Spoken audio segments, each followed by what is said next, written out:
বাদশাহ সাদ্দাদের জীবনীর মাঝে আমাদের প্রত্যেকটা মানুষের প্রতিচ্ছবি লুকিয়ে আছে। আজকের এই পুরো ঐতিহাসিক ঘটনাটা শোনার পর এমন অনেক কিছু বুঝতে পারবেন, উপলব্ধি করতে পারবেন, যা আপনাকে সরল সঠিক সিরাতাল মুস্তাকিমের পথে পরিচালিত করতে বাধ্য করবে ইনশাআল্লাহ। তাই আমি আপনার ভালোর জন্য এই পুরো ভিডিওটি স্কিপ না করে শেষ পর্যন্ত দেখার অনুরোধ করছি।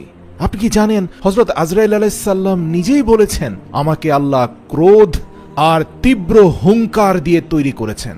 দয়ামায়াহীন একটা চরিত্র হচ্ছে আমি। কিন্তু এই আজরাইল আলাইহিস সালাম নিজেই একজন মায়ের জান কবজ করতে গিয়ে অশ্রুসিক্ত হয়েছিলেন। ঘটনার শুরু নবী সালেহ আলাইহিস সালামের সময়। সাদ্দাত যখন নবজাতক শিশু, সে তার মায়ের সাথে জাহাজে করে গভীর সমুদ্রে পাড়ি দিচ্ছিল। সাদ্দাতের বয়স তখন 2 দিন কিংবা 3 দিন হবে। জাহাজ যখন সমুদ্রের মাঝে গেল, তখন হঠাৎ প্রবল বেগে ঝড় শুরু হয়ে গেল। আর এই জাহাজটি গভীর সমুদ্রে ডুবে যাচ্ছে দেখে সাদ্দাতের মা নিজের জন্য না যতটা পেরেশান হয়ে পড়লেন, তার চেয়ে বেশি তার নবজাতক শিশু সাদ্দাতকে বাঁচানোর জন্য এদিক সেদিক দৌড়াদৌড়ি করতে লাগলেন। অতঃপর ঝড়ের মুখে ধ্বংসপ্রাপ্ত একটা জাহাজের কাঠ ধরে কোনোভাবে নিজের প্রাণপ্রিয় সন্তানকে কাঠের উপরে ভাসিয়ে ক্ষত বিক্ষত বিধ্বস্ত মা সমুদ্রের পানিতে ভাসতে লাগলেন। এমনই সময়ে এই বিশাল সমুদ্রের মাঝে তাদেরকে সাহায্য করার মতো কেউ ছিল না। সাদ্দাদের মা রক্তাক্ত অবস্থায় নিজের দিকে না তাকিয়ে নিজের প্রাণপ্রিয় কলেজার টুকরা শিশুটির কথা ভাবতেই মায়ের চোখ দিয়ে অশ্রু বের হতে লাগলো।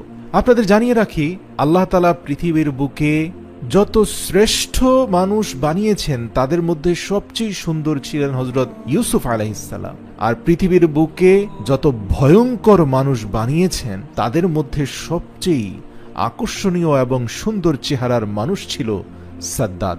সাদ্দাত জন্মের পরে এত সুন্দর ছিল যে তার শরীর থেকে আলো বের হতো।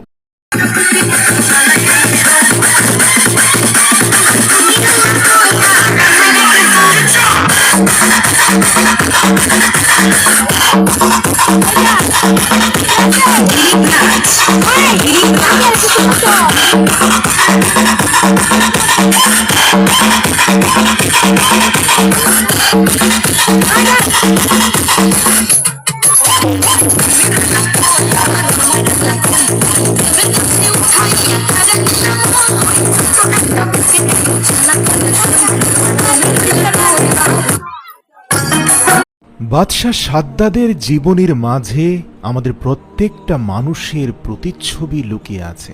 আজকের এই পুরো ঐতিহাসিক ঘটনাটা শোনার পর এমন অনেক কিছু বুঝতে পারবেন, উপলব্ধি করতে পারবেন, যা আপনাকে সরল সঠিক সিরাতাল মুস্তাকিমের পথে পরিচালিত করতে বাধ্য করবে ইনশাআল্লাহ। তাই আমি আপনার ভালোর জন্য এই পুরো ভিডিওটি স্কিপ না করে শেষ পর্যন্ত দেখার অনুরোধ করছি। আপনি কি জানেন, হযরত আজরাইল আলাইহিস সালাম নিজেই বলেছেন, আমাকে আল্লাহ ক্রোধ আর তীব্র হুঙ্কার দিয়ে তৈরি করেছেন। দয়ামায়াহীন একটা চরিত্র হচ্ছে আমি। কিন্তু এই আজরাইল আলাইহিস সালাম নিজেই একজন মায়ের জান কবজ করতে গিয়ে অশ্রুসিক্ত হয়েছিলেন। ঘটনার শুরু নবী সালেহ আলাইহিস সালামের সময়। সাদ্দাত যখন নবজাতক শিশু, সে তার মায়ের সাথে জাহাজে করে গভীর সমুদ্রে পাড়ি দিচ্ছিল। সাদ্দাতের বয়স তখন 2 দিন কিংবা 3 দিন হবে। জাহাজ যখন সমুদ্রের মাঝে গেল, তখন হঠাৎ প্রবল বেগে ঝড় শুরু হয়ে গেল।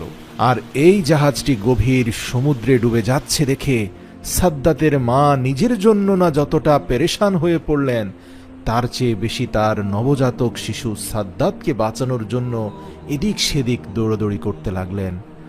অতঃপর ঝড়ের মুখে ধ্বংসপ্রাপ্ত একটা জাহাজের কাঠ ধরে কোনোভাবে নিজের প্রাণপ্রিয় সন্তানকে কাঠের উপরে ভাসিয়ে ক্ষত বিক্ষত বিধ্বস্ত মা সমুদ্রের পানিতে ভাসতে লাগলেন।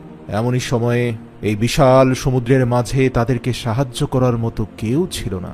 সাদ্দাদের মা রক্তাক্ত অবস্থায় নিজের দিকে না তাকিয়ে নিজের প্রাণপ্রিয় কলেজার টুকরা শিশুটির কথা ভাবতেই মায়ের চোখ দিয়ে অশ্রু বের হতে লাগলো।